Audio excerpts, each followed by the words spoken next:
nous c'est Jan et Victor, et voici Popeye, le petit chien au grand cœur que nous avons adopté. Notre besoin d'aventure nous a poussé à acheter un vieux camping-car d'occasion. Il s'agit d'un Autostar 491 sur porteur C25 mis en circulation en 1992. Sans perdre une minute, on a commencé à le rénover pour le rendre plus moderne. La semaine dernière, nous avons vu Victor réaliser des travaux divers de plomberie dans le camping-car. Cette semaine, nous verrons qu'il souhaite accomplir une nouvelle tâche.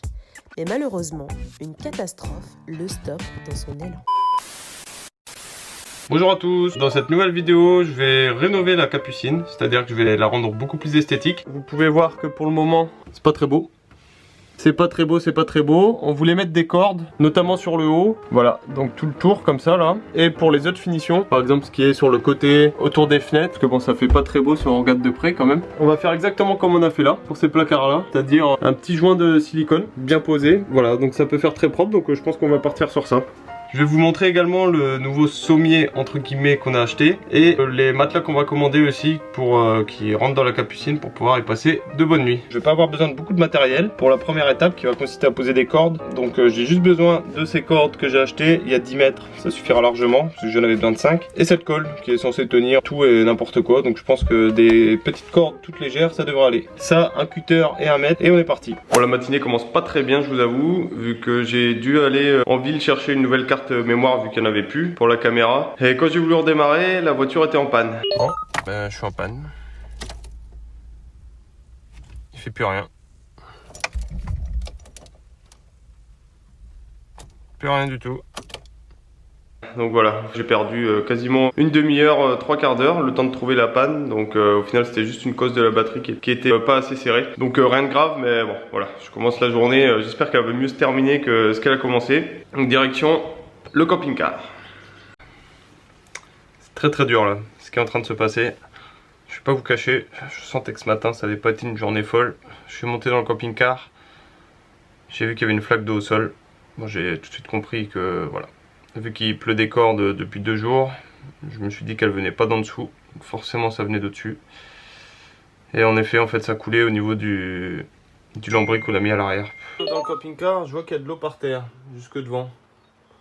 Je remonte d'où ça vient, je regarde, ça s'arrête là. Je me dis je vais regarder en haut, ça vient quand même pas du plafond. Eh si. Voilà, donc c'est officiel, notre camping-car prend l'eau, je sais pas du tout quoi faire. En plus ça vient là d'un petit trou, forcément ça s'évacue par le petit trou, moi il y en a beaucoup. Déjà, dans un premier temps, et ensuite je pense qu'en fait c'est rempli d'eau, en dessous là. Voilà. Je sais pas quoi faire du tout. Donc j'ai enlevé la première planche, tout le bois est mouillé. De partout. Donc il doit y avoir une grosse fuite. Je suis dégoûté. Je suis dégoûté.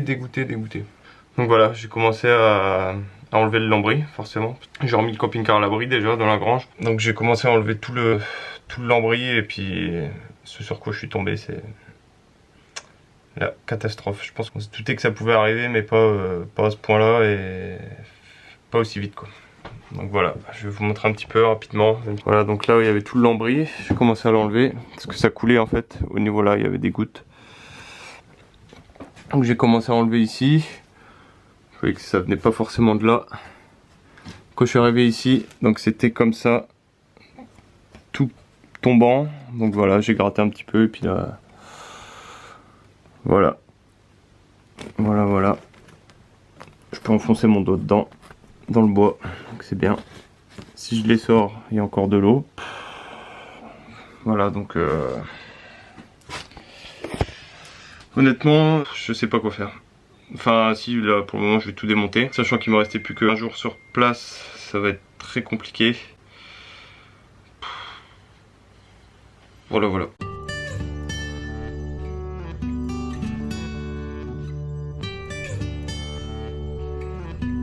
C'est toujours dur, mais un peu moins quand même. Ça va, parce que j'ai eu Jen au téléphone, j'ai eu mon père, ils m'ont dit que c'était pas grave. Au final, donc j'ai découpé jusqu'à ce que je sentais qu'il y avait encore de l'humidité. Donc là, c'est directement la coque extérieure du camping-car en fait. On peut voir que les tasseaux, enfin ils sont vraiment très mouillés. Heureusement pour nous, la chance qu'on a, c'est que ça s'arrête à ce niveau-là. Donc ici, c'est pas touché.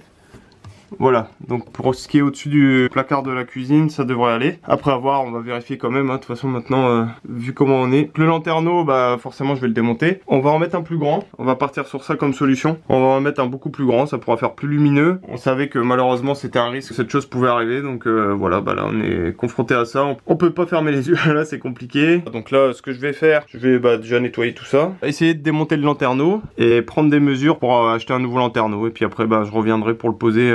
Mais on va faire les choses calmement, ça sert à rien de se précipiter. Ici au final cette partie là, même à l'avant c'est bon, c'est vraiment ce lanterneau là en fait qui posait problème depuis le début. Donc on n'aura pas forcément besoin de recasser tous les placards, ce dont j'avais peur aussi. Forcément, vu le temps qu'on avait mis à tout faire. Mais bon, le petit conseil c'est que quand on refait entièrement quelque chose, vaut mieux pas commencer par les finitions et plutôt par le gros œuvre, hein, et s'assurer qu'au final ce soit viable ce qu'on fait. Voilà, donc là je vais rentrer parce qu'il est... Enfin il est pas tard, mais bon je suis là, il va falloir que je souffle un petit peu aussi parce que c'est compliqué. Et se poser, réfléchir, prendre les bonnes décisions, et voilà. Donc bon bah la capucine ne verra pas malheureusement ses finitions faites aujourd'hui. Je suis de retour à la grange où j'ai positionné le camping-car hier suite à l'infiltration qu'il y a eu au niveau du toit. Ça va faire 24 heures qu'il est à l'intérieur. Je vais aller voir un peu l'étendue des dégâts, nettoyer un petit peu aussi l'intérieur du camping-car parce que là hier bon j'ai un peu arraché tout ce qu'il y avait au plafond, donc ça fait pas très propre. Ensuite je vais prendre des mesures, que ce soit pour le chauffe-eau qu'on va enfin commander et pour le nouveau lanterneau, pour voir quelle taille on pourra prendre, sachant que vraiment si on peut prendre le plus grand possible, on va pas se priver. Si on peut récupérer une partie du toit qui est complètement étanche, parce que bon on sait qu'autour du lanterneau actuel c'est quand même fragilisé, donc si on peut agrandir cet espace et découper la partie du toit qui est vraiment défaillante, voilà, on va pas se gêner. Donc on va aller voir ça. Voilà notre gros bébé. Ça m'attristait un petit peu de le voir comme ça, mais bon, on va aller voir à l'intérieur. Hop. Voilà. Alors la lumière. Hop. Quand même pratique. Ça éclaire bien, hein. Comme on peut le voir, donc voilà, ça c'est tout ce que j'ai détruit hier, qui était au niveau du plafond.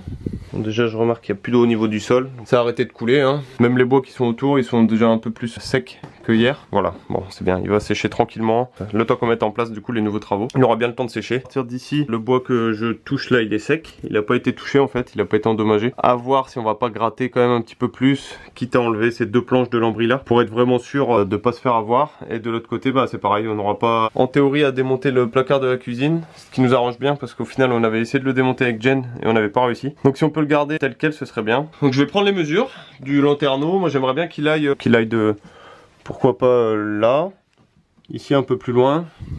Ah là, ça va peut-être faire beaucoup après. On va choisir à peut-être reposer le nouveau modèle qu'on prendra. Pour revenir sur l'origine de la fuite, on savait que le lanterneau était un peu défaillant, mais normalement il n'était pas censé prendre à ce point-là, même pas du tout. Et en fait, je pense qu'il a fragilisé, c'est toutes les structures qu'on a rajoutées. Là notamment, il y en avait une juste ici, un poteau.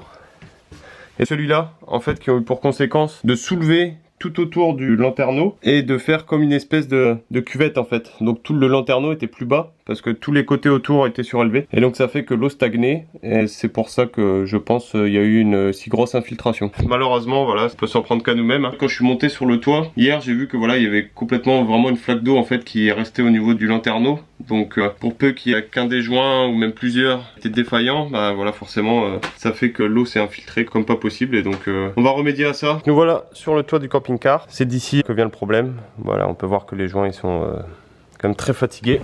Bon là on s'en rend pas bien compte vu qu'il n'y a plus d'eau, mais donc ça faisait une espèce de flaque en fait tout autour du lanterneau et c'est pour ça que l'eau s'est infiltrée par ici. Après on voit que ces joints là aussi ils sont fatigués, donc ça on va tous les refaire. Je pense qu'on va les faire nous-mêmes. Au début on voulait les faire refaire par un spécialiste. J'avais pas tenu compte dans mes mesures qu'il y avait le panneau solaire juste là. Le panneau solaire pour le déplacer ça risque d'être compliqué. On peut voir que la partie avant du toit qui est pas du tout de la même matière a l'air beaucoup moins assujettie à ce genre de problème.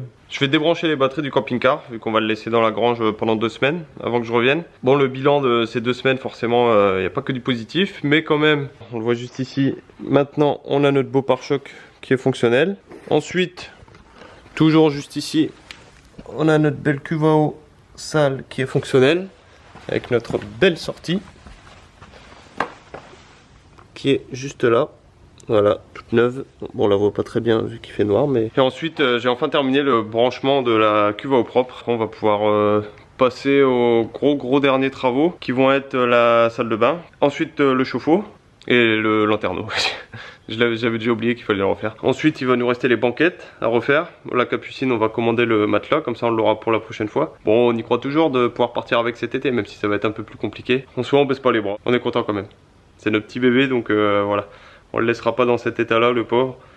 Et on va faire ce qu'il faut, même si ça va certainement rajouter un peu plus au budget rénovation que ce qui était prévu. Mais bon voilà, on n'a pas le choix. Enfin c'est pas qu'on n'a pas le choix, c'est qu'on veut pas... on veut pas ne pas le faire. On en discutera encore un peu avec Jen et puis voilà, on prendra la bonne décision. Donc on espère que cette vidéo vous aura plu. Enfin plus, je sais pas si c'est vraiment le mot. Voilà, on se retrouve très bientôt pour de prochaines vidéos. Salut!